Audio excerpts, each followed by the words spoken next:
ನಮಸ್ಕಾರ ಎಲ್ರಿಗೂ ಮತ್ತೊಮ್ಮೆ ನನ್ನ ಚಾನಲ್ಗೆ ಸ್ವಾಗತ ಸುಸ್ವಾಗತ. ನಾನು ನಿಮ್ಮ ಪ್ರೀತಿಯ ಭುವನ್ ಮಾತಾಡ್ತಾ ಇದ್ದೀನಿ. ಎಲ್ಲರೂ ಆರಾಮಾಗಿದ್ದೀರಾ ಅಂತ ಅನ್ಕೊತೀನಿ. ನಾನು ಕೂಡ ಸಖತ್ತಾಗಿ ಇದ್ದೀನಿ.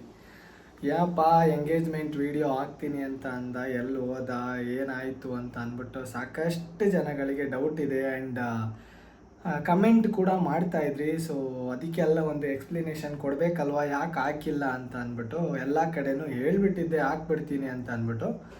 ಏನಾಯಿತು ಅಂತ ಅಂದರೆ ನಿಮಗೆಲ್ಲ ಗೊತ್ತಿರೋ ಹಂಗೇನೆ ಎಂಗೇಜ್ಮೆಂಟ್ ಎಲ್ಲ ಆಯಿತು. ಎಂಗೇಜ್ಮೆಂಟ್ ಆದಮೇಲೆ ಒಂದು ಸಡನ್ನಾಗಿ ಮದುವೆ ಎಲ್ಲ ತುಂಬ ಹತ್ತಿರದಲ್ಲಿ ಇದ್ದಿದ್ದರಿಂದ ನಾವೇನಂತ ಮಾಡಿದ್ವಿ, ಫಸ್ಟ್ ಎಲ್ಲ ಕಡೆ ಒಂದು ಸ್ವಲ್ಪ ಇನ್ವಿಟೇಷನ್ನ ಕೊಡೋದಿತ್ತು.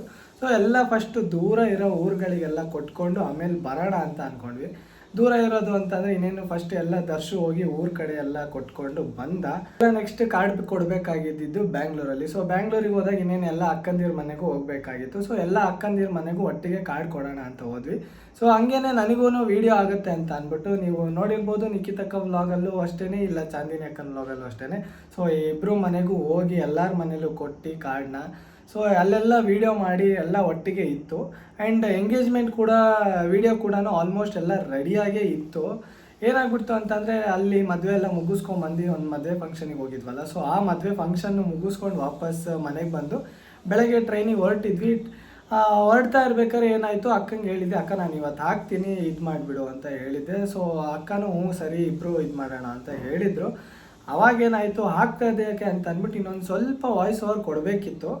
ನಾನೇನು ಮಾಡಿದೆ, ಟ್ರೈನು ಸ್ವಲ್ಪ ಫ್ರೀ ಇರುತ್ತೆ ಅಂತ ಅಂದ್ಕೊಂಡು, ಅವತ್ತಿನ ದಿನ ಬ್ಯಾಂಗ್ಳೂರಲ್ಲಿ ಎಲೆಕ್ಷನ್ನು, ಸೊ ಫ್ರೀ ಇರುತ್ತೆ ಅಂತ ಅಂದ್ಕೊಂಡೆ. ಬಟ್ ಅಲ್ಲಿ ನೋಡಿದ್ರೆ ಟ್ರೈನು ಸಿಕ್ಕಾಬಟ್ಟೆ ರಶ್ ಇತ್ತು. ಆ್ಯಕ್ಚುಲಿ ನಾನು ನೈಟ್ ಟ್ರೈನ್ ಬುಕ್ ಮಾಡ್ಕೊಂಡಿದ್ದೆ, ಬಟ್ ನೈಟ್ ಹೊರಡೋದಕ್ಕೆ ಆಗಲಿಲ್ಲ ಅಂತ ಅಂದ್ಬಿಟ್ಟು ಮತ್ತೆ ಬೆಳಗ್ಗೆ ಹೊರಟಿದ್ದು. ಬೆಳಗ್ಗೆ ಹೊರಟಾಗ ಇನ್ನೇನು ಜನರಲ್ಲೇ ಬರಬೇಕಾಯಿತು, ಫುಲ್ಲು ರಶ್ ಇತ್ತು ಟ್ರೈನು. ನಾನೇನು ಮಾಡಿದೆ, ಫಸ್ಟಿಗೆ ಡೋರ್ ಹತ್ರನೇ ನಿಂತ್ಕೊಂಡು ಬರ್ತಾಯಿದ್ದೆ. ಆಮೇಲೆ ದರ್ಶು ಒಂದು ಕಡೆ ಇದ್ದ, ನಾನೊಂದು ಕಡೆ ಇದ್ದೆ. ಯಾಕೆಂದರೆ ಐಟಮ್ಸ್ ಎಲ್ಲ ತುಂಬ ಇದ್ವಲ್ಲ, ಬ್ಯಾಗ್ ಎಲ್ಲ. ನಾವೇನು ಮಾಡಿದ್ವಿ, ಇಬ್ಬರು ಒಂದೊಂದು ಕಡೆ ಇರೋಣ, ಸುಮ್ಮನೆ ಯಾಕೆ ಒಂದೇ ಕಡೆ ಲಗೇಜ್ ಎಲ್ಲ ಇಟ್ಕೊಳ್ಳೋದು ಅಂದ್ಬಿಟ್ಟು ನಾವೊಂದೊಂದು ಕಡೆ ನಾನೊಂದು ಕಡೆ ಇಬ್ಬರು ಕೂತ್ಕೊಂಡಿದ್ವಿ. ನಾನು ಫಸ್ಟಿಗೆ ಡೋರ್ ಹತ್ರನೇ ನಿಂತ್ಕೊಂಡಿದ್ದೆ. ನನಗೆ ಯಾಕೋ ಏನೋ ಎಡ್ವರ್ಟ್ ಹೊಡಿತಾ ಇದೆ ಅಂತ ಅನ್ನಿಸ್ತು, ಬೀಳೋ ಥರ ಅನ್ನಿಸ್ತು. ನಾನೇನು ಮಾಡಿದೆ, ಇಲ್ಲ ಅಂತ ಅಂದ್ಬಿಟ್ಟು ಹೋಗಿ ಡೋರ್ ಹತ್ರ ಬಿಟ್ಬಿಟ್ಟು ಜಾಗನ ಸ್ವಲ್ಪ ಒಳಗೆ ಹೋಗಿ ಕುತ್ಕೊಂಡಾದ್ಮೇಲೆ ಏನಾಯಿತು ಅಂತಂದರೆ, ತುಮಕೂರು ಬರೋ ಗಂಟನೂ ಎಲ್ಲನೂ ಚೆನ್ನಾಗಿ ಇತ್ತು. ವೀಡಿಯೋ ಎಡಿಟ್ ಮಾಡ್ತಿದ್ದೆ. ತುಮಕೂರಲ್ಲಿ ಒಂದು 2 ನಿಮಿಷ ಟ್ರೈನ್ ನಿಲ್ಲಿಸ್ತಲ್ಲ ಅಂದ್ಬಿಟ್ಟು ಒಂದೇ ಒಂದು 10-15 ಸೆಕೆಂಡಿಗೆ ವಾಯ್ಸ್ ಓವರ್ ಕೊಡಬೇಕಿತ್ತು. ವಾಯ್ಸ್ ಓವರ್ ಕೊಟ್ಟು ಇನ್ನೇನು ಎಕ್ಸ್ಪೋರ್ಟ್ ಮಾಡೋದಕ್ಕೆ ಅಂತ ಇಟ್ಟೆ. ಎಕ್ಸ್ಪೋರ್ಟ್ ಮಾಡೋ ಅಷ್ಟೊತ್ತಲ್ಲೇ ನಾನು ಟ್ರೈನಲ್ಲಿ ನಿಂತಿತ್ತು. ಟ್ರೈನ್ ಮೂವ್ ಆಯಿತು. ತುಮಕೂರು ಬಿಟ್ಟು ಒಂದು 30-40 ಸೆಕೆಂಡ್ಸ್ ಆಗಿತ್ತು. ಒಂದು 30-40 ಕಿಲೋಮೀಟರ್ ಸ್ಪೀಡಲ್ಲಿ ಇತ್ತು. ನಾನು ಎಡಿಟ್ ಮಾಡ್ತಾ ಕೂತಿದ್ದೆ. ನಾನೇನು ಮಾಡಿದೆ, ಎಡಿಟ್ ಮಾಡ್ತಾ ಇದ್ದೀನಲ್ಲ ಅಂದ್ಬಿಟ್ಟು ನನ್ನ ಗ್ರಿಪ್ಪಲ್ಲಿ ಎಷ್ಟು ಬೇಕೋ ಅಷ್ಟು ಫೋನನ್ನು ಇಟ್ಕೊಂಡಿದ್ದೆ. ಬಟ್ ಅಲ್ಲಿ ನೋಡಿದ್ರೆ ಯಾರೋ ಕಳ್ಳ ಬಂದ ಹಿಂದ್ಗಡೆಯಿಂದ. ನನಗೆ ಗೊತ್ತೇ ಇಲ್ಲ, ಫೋನನ್ನು ಕಿತ್ಕೊಂಡು ಲಿಟ್ರಲಿ ಟ್ರೈನಿಂದ ವಾಪಸ್ ಹೊರಗಡೆ ಹಾರ್ದ ಅವನು. ನಾನು ಆ ಮೂಮೆಂಟಿಗೆ ಏನು ಮಾಡಬೇಕು ಅಂತಲೂ ಗೊತ್ತಾಗಲಿಲ್ಲ. ಯಾಕೆ ಅಂತಂದರೆ, ನಮಗೆ ಎಷ್ಟು ಬೇಕೋ ನಾವು ಆ ಗ್ರಿಪ್ಪಲ್ಲಿ ಇಟ್ಕೊಂಡು ನಾನು ಎಡಿಟ್ ಮಾಡ್ತಾಯಿದ್ದೆ. ಅವ್ನು ಬಂದಿದ್ದ ತಕ್ಷಣ ಹಂಗೆ ಕಿತ್ಕೊಂಡು ಫೋನನ್ನು ಟ್ರೈನಿಂದ ಹೊರಗಡೆ ಹಾರ್ದ. ಅದಾದಮೇಲೆ ಹೋಗಿ ನೆಕ್ಸ್ಟ್ ಸ್ಟೇಷನ್ ಇದ್ದಿದ್ದು ಟಿಪ್ಟೂರು. ಅಲ್ಲಿ ಹೋಗಿ ಇಳಿದೆ. ಅಲ್ಲಿ ನೋಡಿದ್ರೆ ಅವತ್ತು ಸ್ಟಾಫ್ಸ್ ಯಾರೂ ಇರಲಿಲ್ಲ, ಎಲ್ಲ ಎಲೆಕ್ಷನಿಗೆ ಹೋಗಬೇಕು ಅಂತ ಅಂದಿದ್ರು. ಅಲ್ಲೂ ಕಾಯ್ದು ಆಮೇಲೆ ಅಲ್ಲಿಂದ ನಡ್ಕೊಂಡು ಹೋಗಿ ಬಸ್ ಸ್ಟ್ಯಾಂಡಲ್ಲಿ ಅಲ್ಲೊಂದು ಸ್ವಲ್ಪ ಹೊತ್ತು ವೆಯ್ಟ್ ಮಾಡಿ, ಯಾವ ಬಸ್ಸು ಕೂಡ ಇಲ್ಲ ಅವತ್ತು, ಅರ್ಜೆಂಟಾಗಿ ಹೋಗೋಣ ಅಂತಂದರೆ. ಅದಾದಮೇಲೆ ನೆಕ್ಸ್ಟ್ ಅರಸೀಕೆರೆಗೆ ಹೋಗಿ ಅಲ್ಲಿಂದ ಅರಸೀಕೆರೆ ಪೊಲೀಸ್ ಸ್ಟೇಷನಲ್ಲಿ ಕಂಪ್ಲೇಂಟ್ ಕೊಟ್ಟು, ಅದಾದಮೇಲೆ ಅಲ್ಲೊಂದು FIR ಕಾಪಿ ಹಾಕ್ಸಿ ಅಲ್ಲಿಂದ ಮತ್ತೆ ವಾಪಸ್ಸು ಭದ್ರಾವತಿಗೆ ಬಂದೆ. ನನಗೆ ಆ್ಯಕ್ಚುಲಿ ಆ ಫೋನು ನನಗೆ ತುಂಬಾ ಇಂಪಾರ್ಟೆಂಟ್ ಇತ್ತು. ಯಾಕೆ ಅಂತಂದರೆ ನಂದು ಬರೋ ಮೆಮೊರೀಸ್ ನಮ್ಮ ಅಮ್ಮನ ಜೊತೆ ಆಗಿರ್ಬೋದು ಎಲ್ಲದಕ್ಕೂ ಅದರಲ್ಲೇ ಇತ್ತು. ಸೊ ತುಂಬ ಮಿಸ್ ಮಾಡ್ಕೊತಾ ಇದ್ದೀನಿ ಅದೆಲ್ಲ. ಯಾಕೆ ಅಂತಂದರೆ ನನ್ನ ಕಾಲೇಜಿಂದು, ಸ್ಕೂಲು ಮೆಮೊರೀಸ್, ಚೈಲ್ಡ್ಹುಡ್ ಮೆಮೊರೀಸ್ ಎಲ್ಲವೂ ಅದರಲ್ಲೇ ಇತ್ತು. ನಾನು ತುಂಬ ಸೇಫ್ಟಿಯಾಗಿ ಇಟ್ಕೊತೀನಿ ಅಂತ ಅಂದ್ಬಿಟ್ಟು ನಾನು ಅದನ್ನು ಯಾವುದೂ ಕೂಡ ಬ್ಯಾಕಪ್ಪಿಗೂ ಇಟ್ಟಿರಲಿಲ್ಲ. ಸೊ ಕೆಲವೊಂದಷ್ಟೇ ನನಗೆ ಬ್ಯಾಕಪ್ಪಿಗೆ ಸಿಕ್ತು. ಹಂಗಾಗಿ ಆ ಫೋನ್ ಹೋಯ್ತು. 15 ಡೇಸ್ ಲಿಟ್ರಲಿ ನನಗೆ ಇದರಿಂದ ಹೊರಗಡೆ ಬರೋದಕ್ಕೆ ಮದುವೆ ಗಂಟನೂ ಕಾಯಬೇಕಾಯಿತು. ಅದಕ್ಕೇ ಯಾವುದೂ ವೀಡಿಯೋ ಕೂಡ ಹಾಕಿರಲಿಲ್ಲ. ಆ ಟೈಮಲ್ಲಿ ನನ್ನ ಸಿಚುಯೇಷನ್ ಬೇರೆ ಥರ ಇತ್ತು. ಯಾಕೆ ಅಂತಂದರೆ, ಇವಾಗ ಹೊಸ ತೊಗೊಬೇಕು ಅಂತ ಅಂದರೂ ದುಡ್ಡು ಬೇಕು, ಯಾಕೆ ಕಳೆದೋಯ್ತು ಅದು ಇದು ಅಂತೆಲ್ಲ ಕತೆಗಳೆಲ್ಲ ಮಾತಾಡಿ, ಹಂಗೂ ಫೋನ್ ಕೂಡ ನಾನು ಚೆಕ್ ಮಾಡಿದೆ ಇದರಲ್ಲಿ. ಒಂದ್ಸಲಿ ಮತ್ತೆ ತುಮಕೂರು ಬಸ್ ಸ್ಟ್ಯಾಂಡ್ ಹತ್ರ ಆ ಫೋನು ಆನ್ ಆಗಿ ಮತ್ತೆ ಆಫ್ ಆಗಿದೆ. ಸೊ ಅದಾದಮೇಲೆ ಮತ್ತೆ ಇಲ್ಲಿ ಪೊಲೀಸ್ ಹತ್ರ, ಶಿವಮೊಗ್ಗದಲ್ಲಿ ಪೊಲೀಸ್ ಹತ್ರ ಮಾತಾಡಿ, ಸೈಬರ್ ಕ್ರೈಮ್ ಅವ್ರ ಹತ್ರ ಎಲ್ಲ ಹೇಳ್ಸಿ ಎಲ್ಲನೂ ಬ್ಲಾಕ್ ಮಾಡಿಸಿದ್ದೀವಿ. ಸೊ ಹೋಪ್ ಏನಾರ ಸಿಕ್ತು ಅಂತ ಅಂದರೆ, ಅವ್ರು ಏನೂ ಮಾಡೋದಕ್ಕಾಗಲ್ಲ, ಲಾಕ್ ಆಗಿದೆ ಫೋನು, ಅವ್ರು ಓಪನ್ನು ಮಾಡೋದಕ್ಕಾಗಲ್ಲ. ನೋಡಬೇಕು ಏನು ಮಾಡ್ತಾರೆ, ಏನು ಸಿಗುತ್ತಾ ಇಲ್ಲ ಅಂತ ಅಂದ್ಬಿಟ್ಟು ನಂಗೆ ಗೊತ್ತಿಲ್ಲ. ಅದಾದಮೇಲೆ ಹೊಸದು ತೊಗೊಂಬಂದೆ. ಇದೇ ಕಾರಣಕ್ಕೆ ನಾನು ಇಷ್ಟು ದಿನ ಲೇಟ್ ಮಾಡಿದ್ದು ವಿಡಿಯೋ ಹಾಕೋದಕ್ಕೋಸ್ಕರ. ಸೊ ಯಾರಿಗಾರ ಬೇಜಾರಾಗಿದ್ದರೆ ದಯವಿಟ್ಟು ಕ್ಷಮಿಸಿ. ನಾನು ಹಾಕಬೇಕು ಅಂತಲೇ ಏನೇನೆಲ್ಲ ಪ್ರಯತ್ನ ಮಾಡ್ತಾ ಇರ್ತೀನಿ. ನಾನು ವಿಡಿಯೋ ಯಾವ ಟೈಮಲ್ಲಿ ಹಾಕೋಕ್ಕೆ ಅಂತ ಹೋಗ್ತೀನೋ ಆ ಟೈಮಲ್ಲಿ ಏನಾರ ಒಂದೊಂದು ಆಗುತ್ತೆ. ಸೊ ಆ ಎಲ್ಲದಕ್ಕೂ ಏನೇನು ಆಯಿತು ಅಂತ ಎಕ್ಸ್ಪ್ಲನೇಷನ್ ಕೊಡೋದಕ್ಕೂ ವೀಡಿಯೋಸ್ ಎಲ್ಲ ಅದೇ ಫೋನಲ್ಲೇ ಇದ್ವು. ನಾನು ಎಲ್ಲನೂ ಸೆಟ್ ಮಾಡಿದ್ದೆ. ಕೇದಾರ್ನಾಥ್ ಹೋಗ್ಬೇಕಾದ್ರೆ ಏನೇನಾಯಿತು, ಹೋಗೋ ಟೈಮಲ್ಲಿ ಏನೇನಾಯಿತು, ಆಮೇಲೆ ಇನ್ನೂ ಕೆಲವೊಂದು ಟ್ರಿಪ್ಸ್ ಎಲ್ಲ ಹೋಗಿದ್ದೆ ಆದರೆ ಆ ಟೈಮಲ್ಲಿ ಏನೇನಾಯಿತು ಎಲ್ಲದಕ್ಕೂ ಎಕ್ಸ್ಪ್ಲನೇಷನ್ ಮಾಡಿ ಆ ವಿಡಿಯೋದಲ್ಲಿ ರೆಡಿ ಇತ್ತು. ಬಟ್ ಅನ್ಫಾರ್ಚುನೇಟ್ಲಿ ಈಗ ಆ ಫೋನ್ ನನ್ನ ಹತ್ರ ಇಲ್ಲ. ಸೊ ಅದಾದಮೇಲೆ ಏನೇನು ಕತೆ, ಇವಾಗ ದರ್ಶು ಮದುವೆ ಅಲ್ವಾ. ಸೊ ದರ್ಶು ಮದುವೆ ವ್ಲಾಗ್ಸ್ ಕೂಡ ಬರ್ತಾ ಹೋಗುತ್ತೆ ಇನ್ಮೇಲೆ. ಸೊ ನೀವೆಲ್ಲರೂ ನೋಡಿ ಖುಷಿ ಪಡಿ ಅಂತ ಹೇಳ್ತಾ ವಿಡಿಯೋಗೆ ಕರ್ಕೊಂಡು ಹೋಗ್ತೀನಿ, ಬನ್ನಿ. ಹಳೆ ಫೋನ್ ಕಳೆದೋಗಿ ಒಂದು ವಾರ ಆದಮೇಲೆ ಹೋಗಿ ಹೊಸ ಫೋನ್ ತೊಗೊಂಡೆ. ಮುಂಚೆ ಇದ್ದಿದ್ದು ಐಫೋನ್ 12, ಇವಾಗ ಐಫೋನ್ 15ಗೆ ಹೋದೆ. ಯಾಕಪ್ಪ ಐಫೋನೇ ತೊಗೊತೀನಿ ಅಂತಂದರೆ ಸ್ವಲ್ಪ ಸೆಕ್ಯೂರಿಟಿ ಪರ್ಪಸ್ಸಿಗೋಸ್ಕರ ನಾನು ಅಷ್ಟೇ ಐಫೋನಿಗೆ ಹೋಗೋದು. ಆ್ಯಂಡ್ ಕ್ಯಾಮ್ರಾ ಕ್ವಾಲಿಟಿ ಕೂಡ ಚೆನ್ನಾಗಿರುತ್ತೆ ವೀಡಿಯೋ ಮಾಡೋದಕ್ಕೆ ಅಂತ ಅಂದ್ಬಿಟ್ಟು ಆ ಆಪ್ಷನಿಗೋಸ್ಕರ ನಾನು ಐಫೋನಿಗೆ ಹೋದೆ. ಫೋನ್ ಡೆಲಿವರಿ ತೊಗೊಳ್ಳೋ ಅಷ್ಟೊತ್ತಲ್ಲಿ ಆಲ್ರೆಡಿ ಲೇಟಾಗಿ ಹೋಗಿತ್ತು. ನಾನೇನು ಮಾಡಿದೆ, ನಾನು ಮತ್ತು ಗಗನ್ ಇಬ್ಬರು ಸೇರಿಬಿಟ್ಟು ದರ್ಶು ಡೈರೆಕ್ಟಾಗಿ ಸಲೂನ್ ಹತ್ರನೇ ಬಂದುಬಿಡು, ಅಲ್ಲೇ ಹೇಳ್ತೀವಿ ಹೇಗೆ ಮಾಡಿಸ್ಬೇಕು ಅಂತ ಅಂದ್ಬಿಟ್ಟು ಕಟ್ಟಿಂಗ್ನ ಅಂತ ಅಂದ್ಬಿಟ್ಟು ಹೇಳಿದ್ವಿ.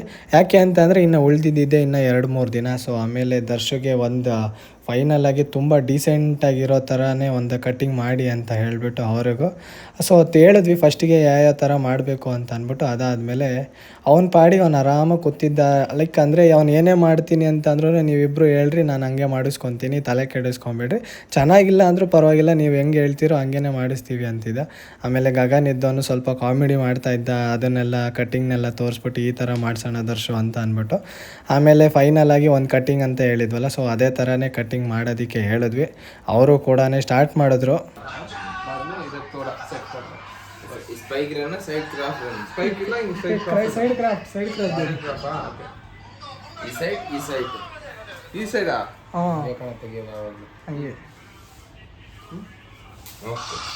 ಫೈನಲಿ ದರ್ಶುದು ಕಟ್ಟಿಂಗ್ ಮುಗೀತು. ಇವಾಗ ಜಸ್ಟ್ ಬಿಯರ್ಡ್ನ ಟ್ರಿಮ್ ಮಾಡಿಸ್ತಾ ಇದ್ವಿ. ಇನ್ನೇನು ಮಾಡೋದು, ನಾನು ಇದೇ ಟೈಮಿಗೆ ಮಾಡಿಸ್ಕೊಂಬಿಡ್ತೀನಿ ಅಂತ ಅಂದ್ಬಿಟ್ಟು ಪಕ್ಕದಲ್ಲಿ ಇದ್ದಿದ್ದು ಅಣ್ಣಗೆ ಹೇಳ್ಬಿಟ್ಟು ನಾನು ಪಕ್ಕದಲ್ಲೇ ಕಟ್ಟಿಂಗ್ ಮಾಡಿಸೋದಕ್ಕೆ ಸ್ಟಾರ್ಟ್ ಮಾಡಿದೆ. ನಾನೊಂದು ಸ್ವಲ್ಪ ಸಿಂಪಲಾಗೆ ಮಾಡಿಸ್ಕೊಂಡೆ ಲೈಟಾಗೆ. ಯಾಕೆ ಅಂತಂದರೆ ನಾನು ಆಗಲೇ 15 ಡೇಸ್ ಮುಂಚೆನೇ ಒಂದ್ಸಲ ಕಟ್ಟಿಂಗ್ ಮಾಡಿಸಿದ್ದೆ, ಅದಕ್ಕೇ ನಾನು ಸ್ವಲ್ಪ ಲೈಟಾಗಿ ಮಾಡಿಸ್ಕೊಂಡೆ. ಆಮೇಲೆ ಎಲ್ಲರೂ ಕ್ಲಿಯರಾಗಿ ತೋರಿಸ್ತಾಯಿದ್ರು ಈ ಥರ ಬೇಕಾ ಅಂತ ಅಂದ್ಬಿಟ್ಟು.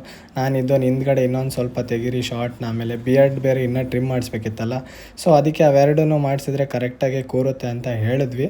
ಅಷ್ಟೊತ್ತಿಗೆ ಇಬ್ಬರದು ಕಟ್ಟಿಂಗ್ ಮುಗೀತಿದ್ದಂಗೆ ಮನೆಗೆ ಹೋದ್ವಿ. ಇದು ನೆಕ್ಸ್ಟ್ ಡೇ ಮಾರ್ನಿಂಗಿನ ವ್ಲಾಗು. ಮಾರ್ನಿಂಗ್ ಆಗ್ತಿದ್ದಂಗೆ ಫಸ್ಟ್ ದಿನದ ಅರ್ಶಿನ ಶಾಸ್ತ್ರ ನಮ್ಮ ವಸಂತಕ್ಕ ಮಾಡ್ತೀನಿ ಅಂತ ಅಂದ್ಬಿಡ್ತು. ಅದಕ್ಕೇ ಫಸ್ಟು ವಸಂತಕ್ಕನ ಮನೆಗೆ ಕರ್ಕೊಂಡೋದೆ. ಒಬ್ಬನ್ನೇ ಎಲ್ಲೂ ಕಳಿಸ್ಬೇಡಿ ಅಂತ ಹೇಳಿದರು. ಅದಕ್ಕೇ ನಾನು ದರ್ಶು ಇಬ್ಬರು ಆರಾಮಾಗೆ ಕಾರಲ್ಲಿ ಬಂದು ಅಷ್ಟೊತ್ತಿಗೆ ನಮ್ಮ ಅಕ್ಕ ಇದ್ದಿದ್ದು ಅವ್ರ ಫ್ರೆಂಡ್ಸಿಗೆಲ್ಲ ಕರೆದು ದರ್ಶುಗೆ ಅರ್ಶಿನ ನೀರು ಹುಯ್ಯೋದಕ್ಕೆ 9 ಜನನ ರೆಡಿ ಮಾಡಿ ಇಟ್ಕೊಂಡಿದ್ರು. ಸೊ ಫಸ್ಟಿಗೆ ಆಂಟಿನೇ ಬಂದರು. ಅಕ್ಕ ಇದ್ದವರು ಇಲ್ಲ ನೀವೆಲ್ಲ ಮಾಡಿ ಲಾಸ್ಟಿಗೆ ನಾನು ಮಾಡ್ತೀನಿ ಅಂತ ಹೇಳಿ ಅಕ್ಕ ಸೈಡಿಗೆ ನಿಂತ್ಕೊಂಡ್ರು. ಎಲ್ಲರೂ ಫಸ್ಟಿಗೆ ದೀಪ ಹಚ್ಬಿಟ್ಟು ಅರ್ಶಿನ ಶಾಸ್ತ್ರನ ಏನಿದೆಯೋ ಅದು ಸ್ಟಾರ್ಟ್ ಮಾಡಿದ್ರು. ಅಲ್ಲಿಗೆ ಬಂದಿದ್ದವರೆಲ್ಲ ಹಾಗೆ ದರ್ಶುಗೆ ಸ್ವಲ್ಪ ಆಟ ಆಡಿಸ್ತಾಯಿದ್ರು. ಇನ್ಮೇಲೆ ನೋಡ್ಕೊಬಿಡು, ಹೀಗೇ ಇನ್ನು 5 ನೀರನ್ನು ಇದೇ ಥರ ಮಾಡಬೇಕು, ಫಸ್ಟು ಹಿಂಗೆ ಪೂಜೆ ಮಾಡಾದ್ಮೇಲೆ ಈ ಥರ ಅರ್ಶಿನ ಹಚ್ಚಕ್ಕೆ ಹೇಳ್ಬೇಕು ನೀನು, ಅವ್ರೇನಾರ ಮರ್ತರು ನೀನೇ ಹೇಳ್ಬೇಕು ಅಂತ ಹೇಳ್ಬಿಟ್ಟು ಅವನಿಗೆ ಹೇಳ್ಕೊಡ್ತಾಯಿದ್ರು. ಅದೇ ಹಚ್ಚದ 5 ದಿವಸ ಕಡ್ಲೆ ಹಿಟ್ಟು ಹಾಕಿದೀನಿ ಬಿಡಪ್ಪ, ಅದಕ್ಕೆ ಪೂರ್ತಿ ಅರ್ಶಿನೂ ಹಾಕಿಲ್ಲ ನಾನು.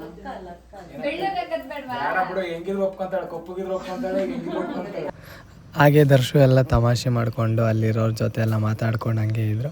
ಸೈಡಿಂದ ಅಕ್ಕ ಹೇಳ್ಕೊಡ್ತಾಯಿದ್ರು. ಅವರು ಕಾಲಿಗೆ ಏನಾರ ಅಂದರೆ ಅರ್ಶಿನ ಹಚ್ಬೇಕಾದ್ರೆ ಕಾಲಿಗೆಲ್ಲ ಮುಟ್ತಾರಲ್ವ ಹಿರಿಯರು, ಸೊ ಅವರು ಮುಟ್ಟಿದಾಗ ಕಾಲಿಗೆ ನಮಸ್ಕಾರ ಮಾಡ್ಕೊ ಅಂತ ಹೇಳ್ತಾಯಿದ್ರು.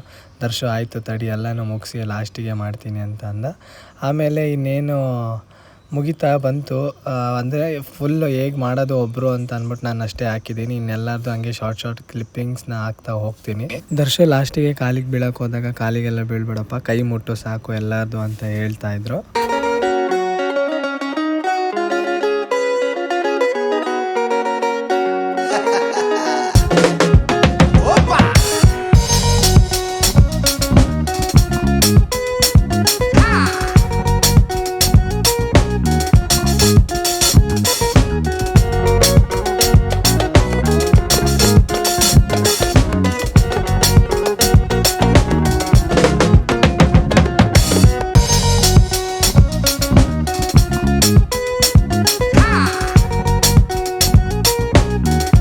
ಎಲ್ಲರದು ಆದಮೇಲೆ ಫೈನಲಾಗಿ ಲಾಸ್ಟಿಗೆ ನಮ್ಮ ಅಕ್ಕ ಬಂದರು.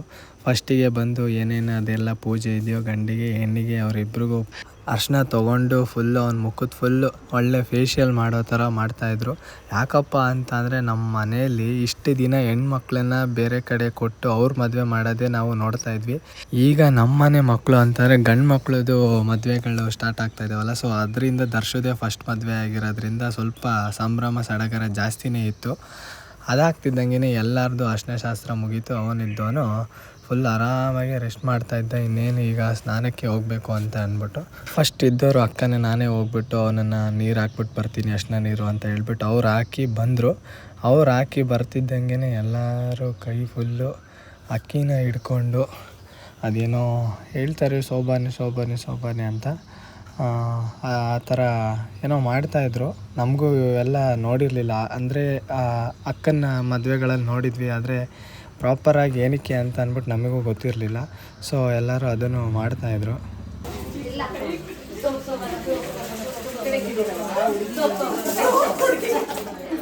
ಅದಾಗ್ತಿದ್ದಂಗೆ ದರ್ಶಿಗೆ ಆರತಿ ಮಾಡಬೇಕು ಅಂತ ಅಂದ್ಬಿಟ್ಟು ಯಾರು 3 ಜನನೋ ಇಲ್ಲ 5 ಜನನೋ ಹೆಣ್ಮಕ್ಳು ಬಂದ್ಬಿಟ್ಟು ಆರತಿ ಮಾಡಿ ಅಂತ ಹೇಳಿದ್ರು. ಸೊ ಫೈನಲಿ ಲಾಸ್ಟಿಗೆ 3 ಜನ ಆರತಿ ಮಾಡೋದಕ್ಕೆ ಅಂತ ಹೋದರು. ದರ್ಶು ಕೆಳಗಡೆ ಕೂತಿರೋದ್ರಿಂದ ಕೆಳಗೆಲ್ಲ ಕೂತಿ ಪೂಜೆ ಮಾಡಿಸ್ಕೊಬಾರ್ದು, ಮೇಲ್ಗಡೆ ಎದ್ದು ನಿಂತ್ಕೊಂಡು ಪೂಜೆ ಮಾಡಿಸು ಅಂತ ಹೇಳ್ತಾಯಿದ್ರು. ಆಮೇಲೆ ಆರತಿ ತಟ್ಟೆಗೆ ದುಡ್ಡು ಹಾಕ್ಬೇಕಲ್ವ, ಅವನೇನು ಮಾಡಿಬಿಟ್ಟಿಯಾನೆ ಅಂತ ಅಂದರೆ ಏನು ಥರದಲ್ಲೇ ಬಂದಿದ್ದ ದುಡ್ಡನ್ನ, ಅದಕ್ಕೇ ಹೇಳ್ತಾ ಇದ್ದೆ ಇವಾಗೆಲ್ಲ ಡಿಜಿಟಲ್ಲು, ನಾನು ಫೋನ್ಪೇನೇ ಮಾಡ್ತೀನಿ, ಎಲ್ಲರದು ನಂಬರ್ ಕೊಡಿ ಅಂತ ಹೇಳ್ಬಿಟ್ಟು. ಲಾಸ್ಟಿಗೆ ವಸಂತಕ್ಕ ಇದ್ದಿದ್ದು ಹಂಗೆಲ್ಲ ಮಾಡಬಾರ್ದು, ಒಂದು ಎಷ್ಟಾರು ದುಡ್ಡಿದ್ರೆ ಕೊಡು ಅಂತ ಹೇಳಿದ್ರು. ಅವನು ಅದಕ್ಕೂ ತಗೊಂಡೇ ಹೋಗಿರಲಿಲ್ಲಲ್ಲ, ಅಕ್ಕ ತೊಗೊಂಬಂದಿಲ್ಲ ಅಂತ ಅಂದು. ಅಕ್ಕ ಅಲ್ಲಿ ಸೈಡಲ್ಲಿ ಇದ್ದಿದ್ದು ಒಂದು 10 ರೂಪಾಯಿ ನೋಟ್ ಇತ್ತು, ಅದನ್ನೇ ತೊಗೊಂಡ್ಬಿಟ್ಟು ಫಸ್ಟಿಗೆ ಅವನಿಗೆ ಕೊಟ್ಟಾದಮೇಲೆ ಇದನ್ನೇ ಹಾಕಿರು ಸದ್ಯಕ್ಕೆ, ಆಮೇಲೆ ಅವ್ರಿಗೆ ಎಲ್ಲರಿಗೂ ಕೊಡುವಂತೆ ಅಂತ ಹೇಳಿ ಇದು ಮಾಡಿಸಿದ್ರು. ಆಮೇಲೆ ಅವನು ದರ್ಶು ಇದ್ದವನು ಲಾಸ್ಟಿಗೆ 10 ರೂಪಾಯಿ ಕೊಟ್ಟ. ಆ ಅಕ್ಕ ಇದ್ದಿದ್ದು ಏನು 10 ರೂಪಾಯಿ ಕೊಡ್ತಾ ಇದ್ದೀರಾ ನೀವು, 3 ಜನ ಮಾಡಿದ್ದು, 3 ಜನನೂ ಡಿವೈಡ್ ಮಾಡಿಕೊಂಡ್ರೆ 3 ರೂಪಾಯಿ ಬರುತ್ತೆ ಅಷ್ಟೇ ಒಬ್ಬೊಬ್ಬರಿಂದ ಅಂತ ಹೇಳಿ ದರ್ಶಿಗೆ ಭಾಳ ಆಟ ಆಡಿಸ್ತಾಯಿದ್ರು. ಆಮೇಲೆ ಲಾಸ್ಟಿಗೆ ಫೋನ್ಪೇ ಮಾಡ್ದೆ ಅನಿಸುತ್ತೆ, ನನಗೂ ಗೊತ್ತಿಲ್ಲ, ನಾನು ಅಷ್ಟೊತ್ತಿಗೆ ಹೊರಗಡೆ ಬಂದಿದ್ದೆ. ಅದಾದಮೇಲೆ ನಮ್ಮ ಅಕ್ಕ ಇದ್ದವರು ಎಲ್ಲ ಊಟಕ್ಕೆ ರೆಡಿ ಮಾಡ್ಕೊಂಡಿದ್ರಲ್ಲ, ಸೊ ಊಟ ಮಾಡಬೇಕಿತ್ತು ಅಂತ ಅಂದ್ಬಿಟ್ಟು ಅರ್ಶಿನ ಎಲ್ಲ ಆದಾಗ ಅಕ್ಕಿ ಎಲ್ಲ ಚೆಲ್ಲಿದ್ರಲ್ಲ ಅದನ್ನು ಕ್ಲೀನ್ ಮಾಡ್ತಾಯಿದ್ರು. ಆ್ಯಂಡ್ ಊಟಕ್ಕೆ ಅಕ್ಕ ಬಿರಿಯಾನಿ ಮಾಡಿ ಜೊತೆಗೆ ಗ್ರೇವಿ ಮಾಡಿದರು. ಸೊ ಎಲ್ಲರೂ ಬಂದಿದ್ವಿ, ನಾನು ದರ್ಶು ಕೇಶು ರೋಹನು ಆಮೇಲೆ ಬಂದ. ಆಮೇಲೆ ಎಲ್ಲರೂ ಒಟ್ಟಿಗೆ ಕೂತು ಊಟ ಮಾಡ್ಕೊಂಡ್ವಿ. ಊಟ ಮಾಡ್ತಿದ್ದಂಗೆ ಮತ್ತೆ ವಾಪಸ್ಸು ಮನೆ ಹತ್ರ ಹೊರಟ್ವಿ. ಇನ್ವಿಟೇಷನ್ ಕಾರ್ಡ್ ಕೊಡೋದೆಲ್ಲ ಸ್ವಲ್ಪ ಲೇಟಾಗಿ ಹೋಗ್ಬಿಡ್ತು, ಯಾಕೆಂದರೆ ನಮ್ಮ ಹತ್ರ ತುಂಬ ಕಮ್ಮಿ ಟೈಮ್ ಇರೋದ್ರಿಂದ ಲೇಟಾಗಿ ಆಗೋಗ್ಬಿಡ್ತು ಕಾರ್ಡೆಲ್ಲ ಕೊಡೋದು. ಲಾಸ್ಟಿಗೆ ನಮಗೆ ಉಳಿದಿದ್ದೇ 3-4 ದಿನ. ಆ 3-4 ದಿನದಲ್ಲಿ 5 ಅರ್ಶಿನ ನೀರು ಅಂತ ಅಂದರೆ 1 ದಿನದಲ್ಲಿ ಇಬ್ಬಿಬ್ಬರು ಹಾಕೋದು ಅಂತ ಹೇಳಿ ಡಿಸೈಡ್ ಮಾಡಿಕೊಂಡ್ರು. ಫಸ್ಟಿಂದ ಭದ್ರಾವತಿಯಿಂದ ಮುಗಿಸ್ಕೊಂಡು ಡೈರೆಕ್ಟ್ ಊರಿಗೆ ಹೋಗ್ಬಿಡೋಣ ರಂಗನಹಳ್ಳಿಲಿ, ಆಮೇಲೆ ಎಲ್ಲರೂ ಹಾಕಿದ್ರೆ ಆಯಿತು ಅಂತ ಅಂದ್ಬಿಟ್ಟು ಫಸ್ಟು ದೊಡ್ಡ ಮನೇಲಿ ಮತ್ತು ವಸಂತಕ್ಕನ ಮನೇಲಿ ಮಾಡಿಕೊಂಡ್ರು ಇವತ್ತು 1 ದಿನಕ್ಕೆ. ಬೆಳಗ್ಗೆ ವಸಂತಕ್ಕನ ಮನೇಲಿ ಆಯಿತು, ಇವಾಗ ಸಂಜೆ ದೊಡ್ಡಮ್ಮ ಮನೇಲಿ. ದೊಡ್ಡಮ್ಮನೂ ಅಷ್ಟೇ ಎಲ್ಲ ಊಟ ಎಲ್ಲ ಮಾಡಿ ರೆಡಿ ಇಟ್ಟಿದ್ರು, ಅವನು ಬರೋದಕ್ಕೋಸ್ಕರನೇ ಕಾಯ್ತಾಯಿದ್ರು. ಅಂದರೆ ಅವನದು ಕೆಲಸ ಇರುತ್ತೆ ಅಲ್ವ, ಅವನ್ನೆಲ್ಲ ಮುಗಿಸ್ಕೊಂಡು ಲಾಸ್ಟಿಗೆ ದೊಡ್ಡ ಮನೆ ಹತ್ರ ಹೋಗಿ ಅಲ್ಲೂ ಏನೇನು ಶಾಸ್ತ್ರ ಪ್ರಕಾರ ಹೆಂಗೆ ಮಾಡಬೇಕು ಅದೇ ಥರನೂ ಎಲ್ಲನೂ ಮಾಡ್ತಾಯಿದ್ರು. ಹಾಗೆ ನಮ್ಮ ದೊಡ್ಡಪ್ಪನೂ ಅಲ್ಲೇ ಕೂತ್ಕೊಂಡು ಹಳೆ ಕಾಲದಲ್ಲಿ ಹೇಗೆ ತಿಕ್ತಾಯಿದ್ರು ಏನು ಅಂತ ಎಲ್ಲನೂ ಅವರು ಎಕ್ಸ್ಪ್ಲೇನ್ ಮಾಡ್ತಾಯಿದ್ರು. ಹಿಂಗೆಲ್ಲ ತಿಕ್ಕೋರು, ಇವಾಗ ನೀವೇನು ತಿಕ್ಕೋದಲ್ಲ, ಮುಂಚೆ ಹಳೆ ಕಾಲದಲ್ಲಿ ತಿಕ್ತಿದ್ರು, ಅವಾಗ ಇದ್ದಿದ್ದು ಮಜಾನೇ ಬೇರೆ ಇತ್ತು ಅಂತ ಅಂದ್ಬಿಟ್ಟು ಆ ಥರ ಎಲ್ಲ ಸ್ವಲ್ಪ ಹೇಳ್ತಾಯಿದ್ರು.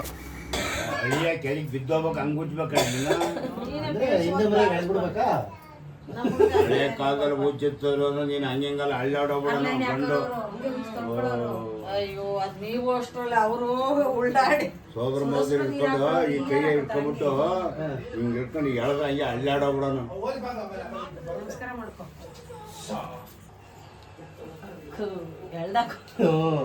ಎಳಿತೀನಿ ಅಂತಲ್ಲ ಈಗ ಅದಕ್ಕೆ ಎಳಿತು. ನೀರು ಬಿಡಾಕ ಬಂದಿ ಬಿಟ್ಟೆ ಅಂತೆ ಎಣ್ಣೆನೋ ಅಂತ ಹರಳೆಣ್ಣೆನ ಇದಾಗುತ್ತೆ ಇಡೀ ಮನೆಗೆ ಅವಳು ಲೈಟ್ ಆನ್ ಮಾಡಿರೋದು ಮಾಮನ್ ಕೆಡೋಣ ಕೆಳಿ ಕಿಡಿ ಬಿಡೋಣ ಬೇಡ ಅನ್ನ ಬೇಡ ಅನ್ನ ಕೆಳ ಬಿಡು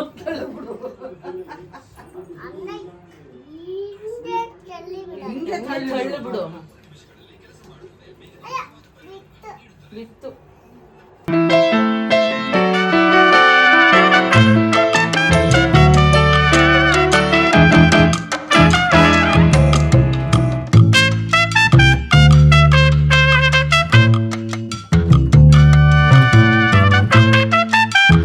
ದೊಡ್ಡಮ್ಮ ಮನೇಲಿ ಒಟ್ಟು 5 ಜನ ಅರ್ಶಿನ ನೀರು ಹಾಕಿದ್ರು. ಇನ್ನು ಎಲ್ಲರೂ ಬರೋರು.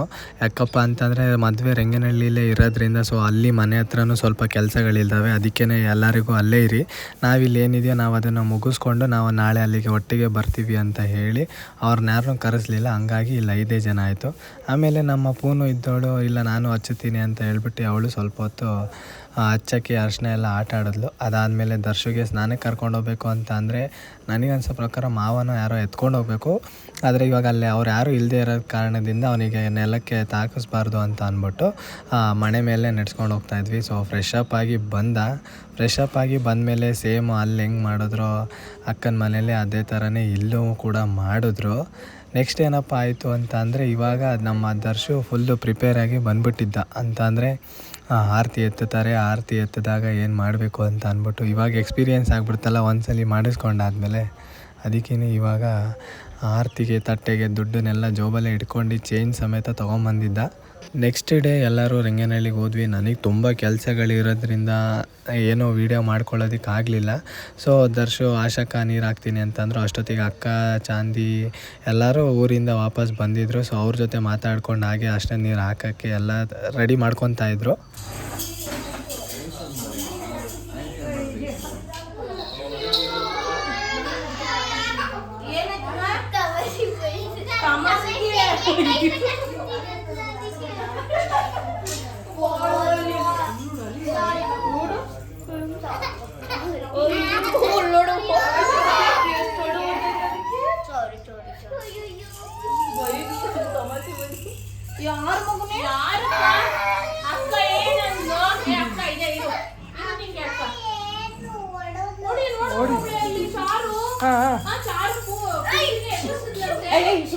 ಏನ್ ಮಾಡ್ತಾನೆ ಅವಳಿಗೆ ನಿನ್ಗೆ ಇವತ್ತು ಏನ್ ಬಟ್ಟೆ ಬೇಕು ಅಂತ ಕೇಳಿ. ಏನ್ ಬಟ್ಟೆ ಬೇಕು ಮಗಳೇ ನಿನಗೆ?